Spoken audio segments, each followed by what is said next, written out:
আচ্ছা, পচা কি পচে আর পচারি কি কেউ পচায়? বিষয়টা একটু ব্যাখ্যা করবেন? অবশ্যই ব্যাখ্যা করুন। বিষয়টা হইতেছে কি, কিছুদিন আগে আমরা ব্রাজিলের সাপোর্টার হইয়া আর্জেন্টাইন ফ্যান যারা আছে তাদের একটু খোঁচা মারছিলাম। তো খোঁচা মেরে মোটামুটি 2-3টা ভিডিও বানাইছি। ভিডিও বানানোর পর মোটামুটি 2টা ভিডিও ভালোই হিট খাইছে, অলমোস্ট আপনার 6.5 মিলিয়ন ভিউজ হয়েছে, যে আমি মনে করি যে ছোট ক্রিয়েটর হিসাবে আমাদের কাছে অনেক বড় একটা পাওয়া। তো এই ভিডিওটা দেখার পর অনেকে একেবারে ধরে নিচ্ছে যে আমি ব্রাজিলের একজন সাপোর্টার, আমি ব্রাজিলের একজন ফ্যান। অরিজিনালি কিন্তু আমি ব্রাজিলের ফ্যান।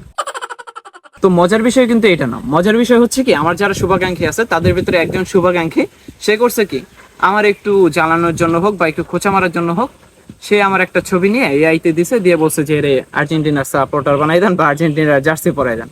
বেশ ভালো কথা, পরাই দিছে এআই। তারপর আমার ইনবক্সে সেন্ড করছে। তো ছবিটা দেখে আমার মোটামুটি ভালোই লাগছে, কারণ ছবিটাতে আমার অনেক স্মার্ট লাগতেছিল, যদিও আমি স্মার্ট। তো আকাশি কালার জার্সি খুব একটা খারাপ লাগে না। তো পাশে দেখলাম যে 2026 ফিফা ওয়ার্ল্ড কাপ, সবই ঠিক আছে। বাট কাহিনী হয়েছে কি জানেন? হুট করে আমার চোখ পড়ছে কোন জায়গায় জানেন? ছবিটা দেখেন। হ্যাঁ, এই জায়গায় আমি দেখি স্টার 2টা। কি রে ভাই, এরা তো কাপ জিতছে 3টা, তাহলে স্টার 2টা কি লেগে? এখন আমার কথা হচ্ছে, আপনার আর্জেন্টাইন সাপোর্টার যারা আছেন বা ব্রাজিল সাপোর্টার যারা আছেন তাদের কাছে আমার একটাই প্রশ্ন, অবশ্যই কমেন্ট বক্সে আপনার উত্তরটা দিবেন, যে এই যে এআই একটা স্টার যে কাইটা দিছে, এখন এইটা কোনটার স্টারটা কাইটা দিছে? যেটা হচ্ছে কেলেঙ্কারি কাপ প্রথম জিতছিল ওইটা, নাকি হচ্ছে হ্যান্ডেল কাপ যেটা হাত দিয়ে গোল দিছিল ওইটা, নাকি হচ্ছে পেনাল্টি কাপ যেটা হচ্ছে 2022 সালে জিতলো?